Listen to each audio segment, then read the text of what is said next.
سال کے گناہ معاف ہو جائیں گے۔ ابھی بھی جمعے کی کچھ گھڑیاں باقی ہیں، مغرب سے پہلے 80 بار کوشش کریں درود پاک پڑھ لیں، یہ فضیلت انشاءاللہ حاصل ہو جائے گی۔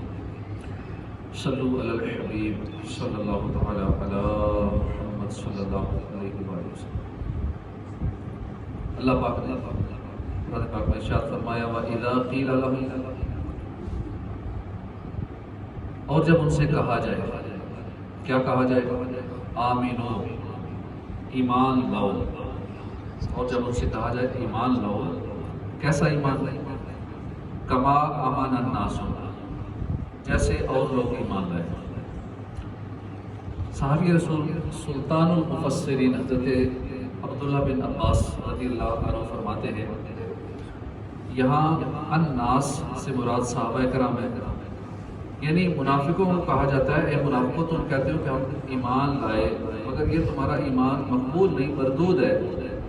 ایمان ایسا قبول کرو جیسا صدیق اکبر نے قبول کیا، جیسا فاروق اعظم نے قبول کیا، جیسا عثمان غنی نے، مولا علی نے ایمان قبول کیا۔ اگر واقعی سچے پکے ایماندار بننا چاہتے ہو تو صحابہ جیسا ایمان قبول کرو۔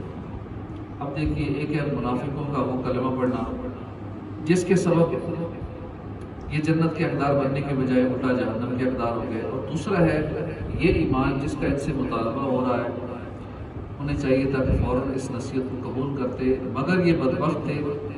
قالوا، تو کہیں انؤمن کما آمن السفہاء، کیا ہم احمقوں کی طرح ایمان لیں؟ یعنی ان بدبختوں کی جسارت دیکھیے، صحابہ کرام جن سے اللہ نے جنت کا وعدہ فرمایا ہے، جو اللہ سے راضی، اللہ ان سے راضی، وہ صدیق و فاروق جنہیں رسول اکرم نے اپنا وزیر فرمایا، عثمان غنی جو پیارے محبوب کے رفیق ہیں، جنتی رفیق ہیں، مولا علی جنہیں سب مسلمانوں کا مولا ہونے کا شرف حاصل ہے، یہ بدبخت منافق ان خوش نصیب صحابہ کے بارے میں کیسے زبان استعمال کرتے ہیں؟ اور آج کل بھی ایسے منافق ہیں جو صحابہ کے بارے میں ایسی زبان استعمال کرتے ہیں۔ مگر صحابہ کرام کا مقام ایسا نہیں کہ ہر کس و ناقص انہیں برا کہے اور اس کا نوٹس نہ لیا جائے، یہ صحابہ ہیں، اللہ پاک کو، اس کے پیارے محبوب کو بہت پیارے ہیں۔ جب منافقوں نے ایسے بےہودہ لفظ بولے تو اللہ کریم نے فرمایا الا انہم هم الصفہاء ولکن لا یعلمون، سنتا ہے وہی احمق ہے مگر جانتے نہیں۔ یہ ہے شان صحابہ کہ منافق بدبخت گستاخی کریں، اللہ پاک خود جواب دے، گستاخوں کو جواب اللہ کریم خود دے۔ تو یہ ایک آیت کریمہ جو ہم نے سنی ہے، اس سے ہمیں یہ سبق ملا کہ صحابہ کرام کی گستاخیاں کرنا یہ منافقوں کا کام ہے۔ اہل ایمان کبھی بھی ایسی جسارت نہیں کر سکتے۔ دوسرا سبق یہ ملا کہ قیامت تک آنے والے سب اہل اسلام کے لیے صحابہ کرام سٹینڈرڈ ہیں، معیار ہے، نمونہ ہے۔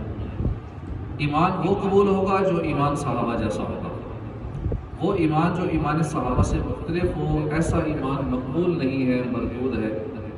اللہ پاک نے فرمایا فَإِنْ آمَنُوا بِمِثْلِ مَا آمَنْتُمْ بِهِ فَقَدِ اهْتَدَوْا وَإِنْ تَوَلَّوْا فَإِنَّمَا هُمْ فِي شِقَاقٍ، پھر اگر وہ بھی یوں ہی ایمان لائے جیسا تم لائے، جب تو وہ ہدایت پا گئے، اور اگر منہ پھیرے تو وہ میرے ضد میں۔ لیکن یہ محبوب کے صحابہ، تم تمام جنوں انس کے ایمان کی کسوٹی ہو، قیامت تک جو بھی جن یا کوئی انسان تمہاری طرح ایمان لائے گا، مجھے یعنی اللہ پاک کو، میرے رسولوں کو، میری کتابوں کو اس طرح مانے جیسا تم نے مانا، تب وہ ہدایت پر ہے۔ اور اگر سب کچھ مانے مگر تمہاری طرح نہ مانے تو گمراہ کا گمراہ ہی رہے گا۔ ہمارے یہاں پاس لوگوں کی عادت ہوتی ہے، وہ کہتے ہیں ہم کچھ بھی نہیں سنے، نہ ہم سنی ہیں، نہ کچھ اور ہیں، نہ ہم یزید کی طرف ہیں، نہ امام حسین کی طرف ہیں، ہم تو صرف مسلمان ہیں۔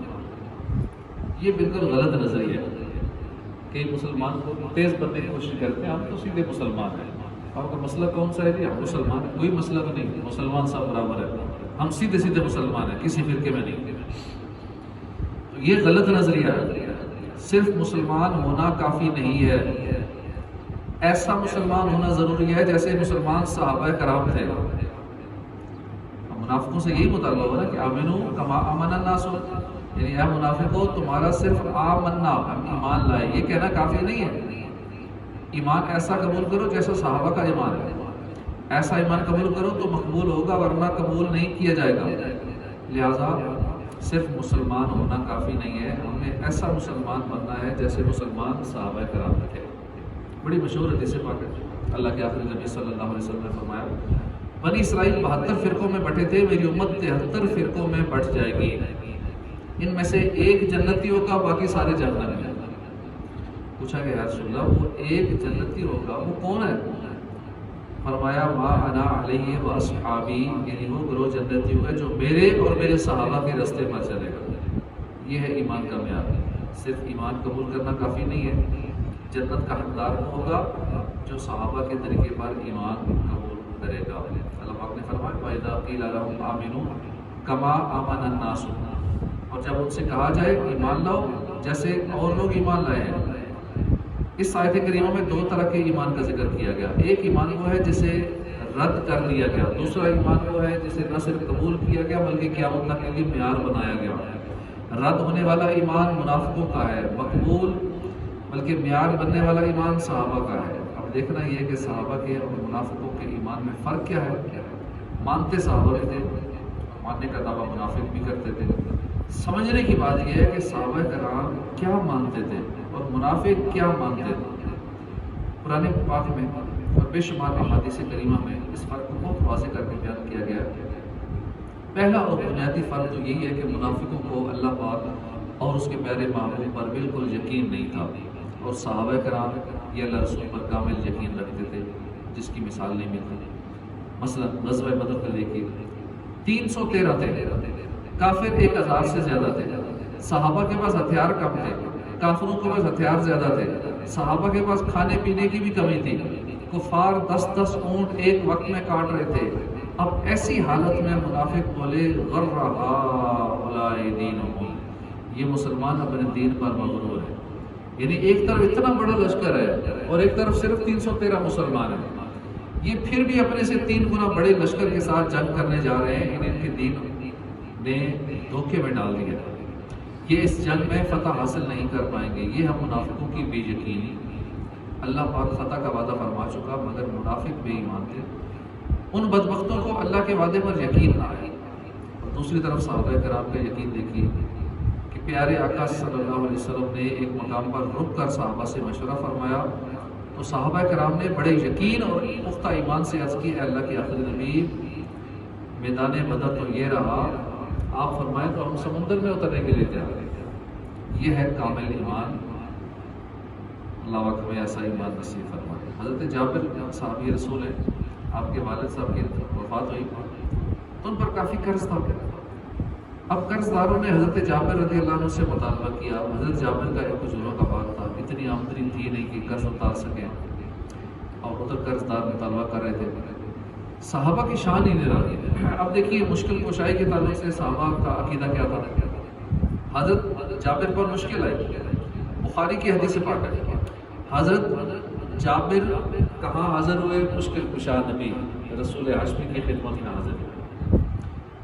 معلوم ہوا کہ صحابہ کرام یہی مانتے تھے کہ مشکل جو سر پہ آ پڑی تیرے ہی نام سے ٹلی، مشکل کشا ہے تیرا نام، تم پر درود اور سلام. خیر بخاری شریف میں حضرت جابر بارگاہ رسالت میں حاضر ہوئے، اپنی مشکل عرض کی.